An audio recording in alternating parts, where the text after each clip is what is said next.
All right. We are off in this game 3. This is potentially it. Torje has a chance here to end the tournament and be the victor. Um,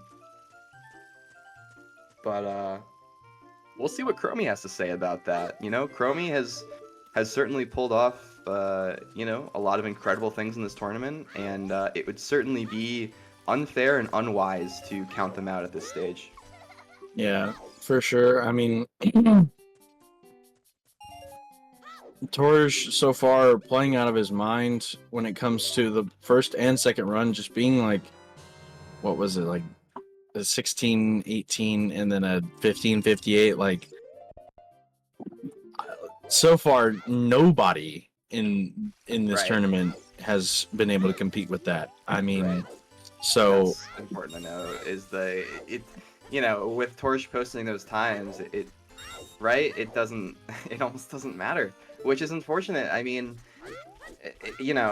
it's unfortunate, but it's also insane to witness this level of play in the finals. I mean, we've seen the two best runs of the tournament in the first two matches of the finals. And, maybe that's not something you would expect because, perhaps in the group stage would be a better time to full send strats. And then in the playoffs, you might think, oh, well, now I'll play a little bit safer and hone those strats. But for Torje, it's just speed and consistency, and there's nothing that wavers in what he does. It's all calculated.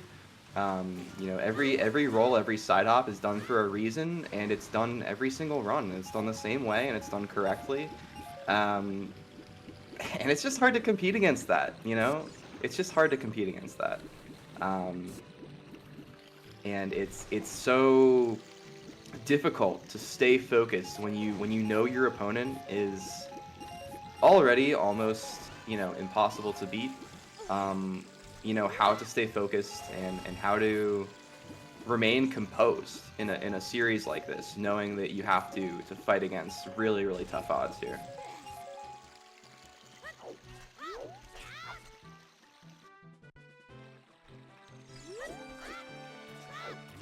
Do we have a cat on camera? We have a cat cam for Chromie? meow.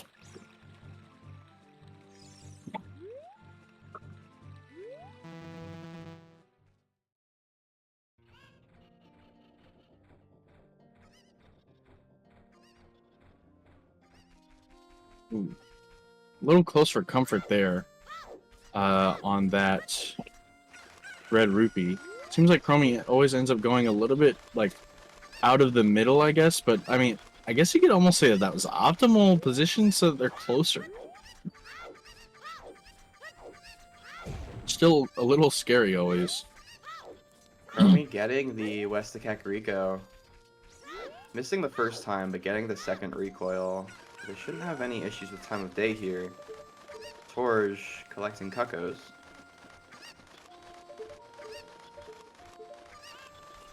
Torje just seems very comfortable right now. Laughing at Ganon. Just seems very comfortable with the situation, and that's a scary version of Torje. Yeah. I think that if Chromie had come out here and played perfectly that first game, taken that first game somehow, made Torje sweat a little bit, I don't know, maybe this series goes differently, but as of right now, a Torje that's feeling very relaxed but also locked in, just tough to compete against, honestly.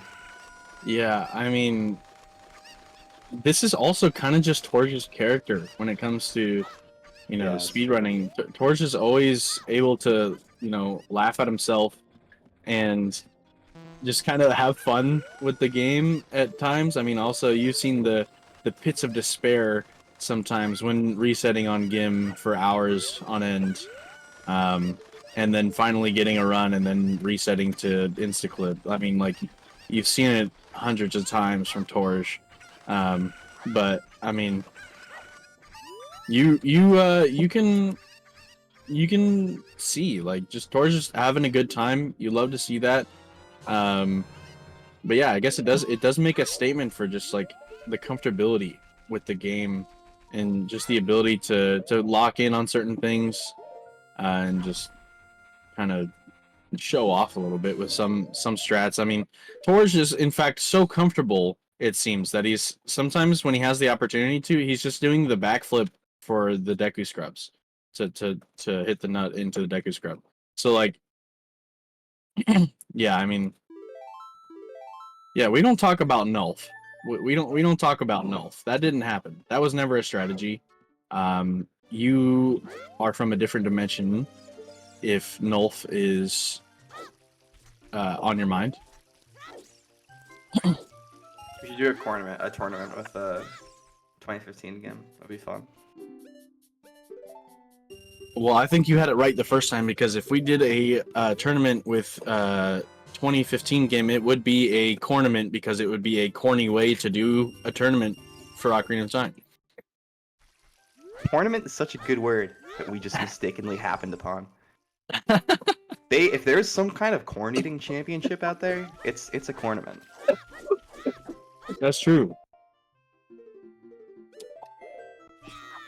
It is not who is Nulf, it is what is Nulf, and it's NOLF, and that is an acronym for something I'm not going to say. I'm going to leave the interpretation up to you. If you know how the game works, then you know why it's called that, and I am not going to explain any further. I'm sorry.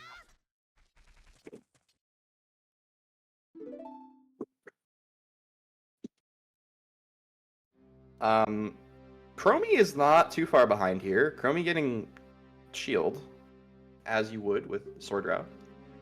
Yeah. And Torje talking to the Deku Tree, so not too far behind. You know, perhaps 45 seconds to a minute, perhaps more like a minute.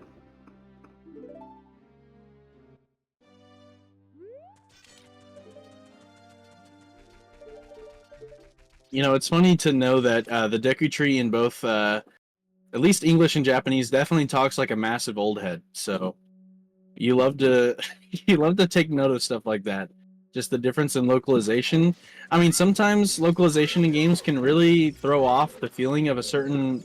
Ooh, Torje breaking his stick. I don't know how he's gonna deal with that. Laughing at it too. He's just gonna reset. He's got to do Mido skip again. What can you do? This is giving way for Chromie to have a way to catch up. So, yeah, I mean, at this point, Chromie's already ahead. So, yeah, it's good we're having fun. It's good that Torje is able to laugh that off, and we're not taking this totally serious. Obviously, there are tensions in the finals, but I'm glad that at the end of the day we can recognize that we're here to have fun. Script is kicking in. Yeah. The 3-0 comeback. The 3 in a row. Could it be done?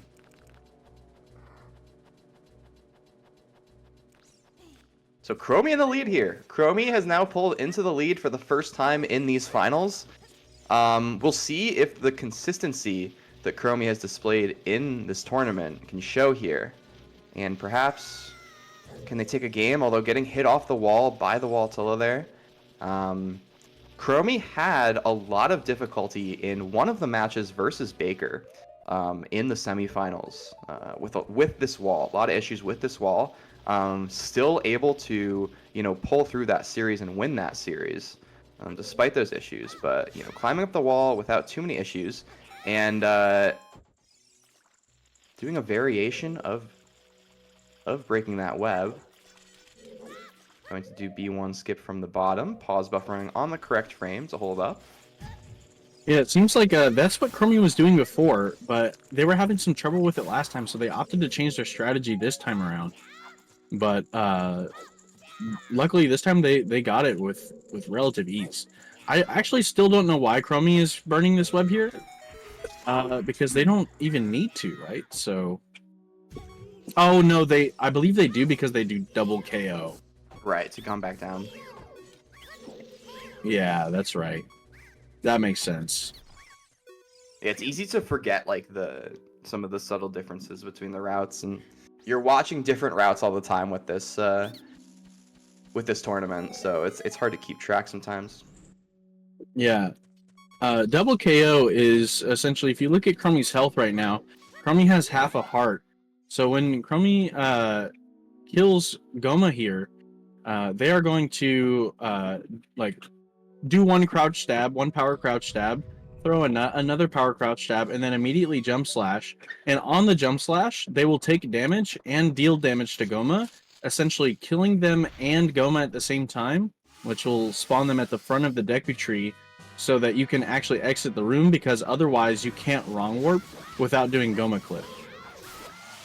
So right there you can see Chromie's health going to 0, Goma dying in at the same time, and they will end up at the top of the Deku Tree after this.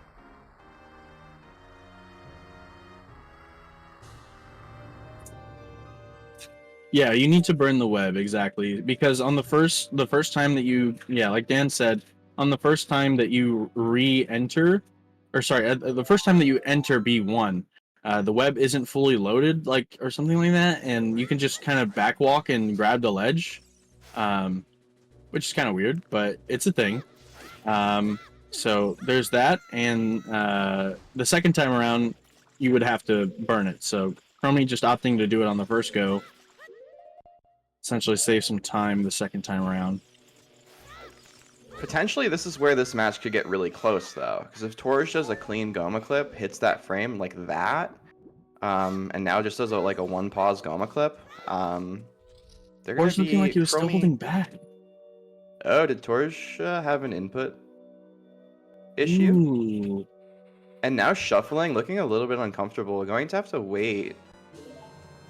Yeah, until the 8th hit. Now. It's really weird how intricate this trick is, because if you can do the first 2, but if you fail the first 2, then you have to wait till the 8th for whatever reason. The pause was late on the first one. Chromie doing wrong warp now. Okay. Oh no, Chromie. That should be okay though. That should be fine, I think. And Chromie is in. Yeah, the only time where anything sketchy can happen past, or like during wrong warp when you're past the gap, is if you untarget. That's the only way something weird can happen. You could wait there for like ever. As long as you don't let go of target, you're totally fine. Chromie really needs to hit Void Warp here. I think, you know, with the consistency of Instaclip we've seen from Torje, as well as Void Warp, it's just not something that, you know, Chromie can bank on just going down the tower and hoping that Torje screws up. I think I think they need to really hit Void Warp here in order for this to, in order for them to make, to create a game 4. Yeah, very true. I mean, Chromie has done it before, so they just have to do it again. I know it's a really forehead statement, but I mean, it is true. Chromie has done it before, so just do it again. Forehead.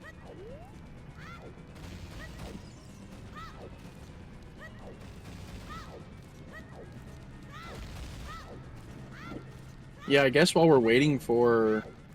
Actually, we gotta see how this Void Warp goes, because if Chromie gets this Void Warp, then this is looking really good for Chromie. I hope... I don't know if the angle that... Okay. This is where Chromie has struggled, though, because they stay far up on the ramp here, and these rocks are not really great to go for. A lot more difficult to understand your positioning and roll depth while you're up on a slope like this. So definitely better to be closer to that rail across from Zelda. Now Chromie running into issues with drinking bugs here. Yeah, I mean, you can already tell that Chromie has prepared a little bit more for this this happening, because previously Chromie didn't do. Oh no! Ooh, playing accidentally pressing the with the sword. Yeah, Chromie previously never opted to drink bugs. They would just walk down the tower, but knowing the position that they're in, they are adapting and going to be drinking some bugs. Torje not targeting Zelda and grabbing the ledge, which means they're going to have to do Void Warp. And now Chromie successfully drinking the bugs. And both racers now at the same spot. Torje trying to do an unbuffered Void Warp, but running into some issues, actually. This one looks like it might work. Sliding just a little bit too far down. It's so hard to time the unbuffer if you're sliding too far. And now getting hit by the rock, so they'll have to set it up once again. Chromie looks like they're in actually a pretty good position to hit this Void Warp if they can hold ESS right correctly. Torje right behind them. Let's go, Chromie! Hitting the Getting Void Warp and pulling ahead. Torje still working on the unbuffered. Perhaps doing this unbuffered maybe being the downfall for Torje here. Spending too much time trying to do this unbuffered. Not taking their time, and Chromie now in the lead, having a significant lead if they can navigate this unloaded room, which they do. Now going through, going straight, rolling straight towards Zelda and not veering off to the right as we've seen them do earlier in the tournament, which was causing them problems. Now doing that more safely and correctly. Just needs to be safe here, going up this staircase and entering the collapse cutscene as we see Torje now drinking bugs and attempting Void Warp again, perhaps having some bad luck with these rocks, getting hit.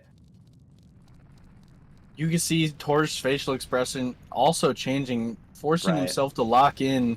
Really no longer fun in games. Torje with an insane angle change though on that Hess. I don't know if you saw that, but he started the Hess ESS right and then immediately changed to left. That was insane. Doing that unbuffered, you are a madman. And now finally getting it. Torje definitely showing some frustration with now being able to get the unbuffered Void Warp and struggling to do it before. Very uncharacteristic from Torje on that failure there with Void Warp. I'm sure if that is mentioned to Torje in the post-game interviews at all, that didn't happen. So whatever you guys just saw, you are from a different dimension, similar to what we were talking about earlier with Nulf. I mean, I'm not sure what that is personally. I've never played this game.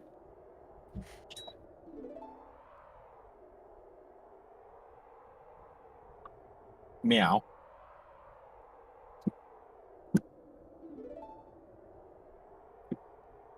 All right, so after the first two races, going very decisively to Torje with two runs, the best two runs of this tournament so far happening in these finals.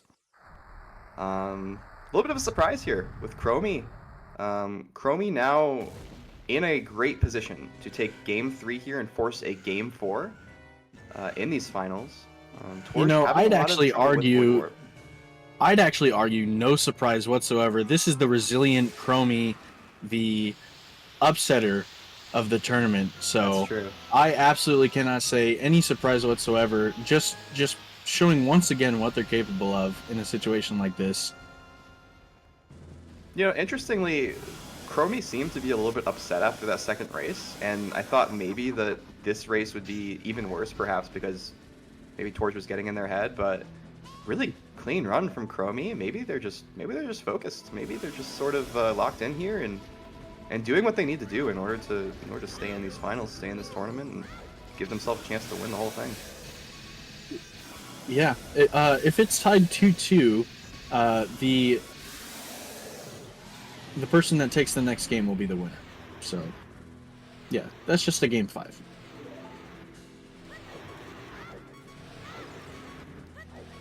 So Chromie with a very, very safe lead here. Very big lead. Just needs to play it safe here on this final phase. Just make sure they have good distance from Ganon on this ISG. Make sure they don't get too close to the fire on either side. Oh, I don't know. I don't know if going for the crouch stabs. We've seen Chromie do this consistently in the tournament, and I don't know. I just don't like it. Scares me. Yeah, I mean, making it work, but still a scary occurrence. Going for that final jump slash there. I mean, hey, what can you say really, other than just a way to adapt? Yeah, Chromie with a race on the board. That is what you like to see. There are not many people who can say that they've beat Torje in an Ocarina of Time race, and Chromie's done it twice in this tournament. And doing it in these finals is even more impressive. Wait, Chromie's done it twice? Chromie, I believe, was the only person to beat Torje in the group stage. Ah. That's incredible. I didn't even realize. I could Yeah, be massive wrong, GGs. but I have a strong hunch that that is correct. Well, considering that you're fired, you're probably wrong. That's true. Yeah, I am fired. Can't do anything right anymore, man.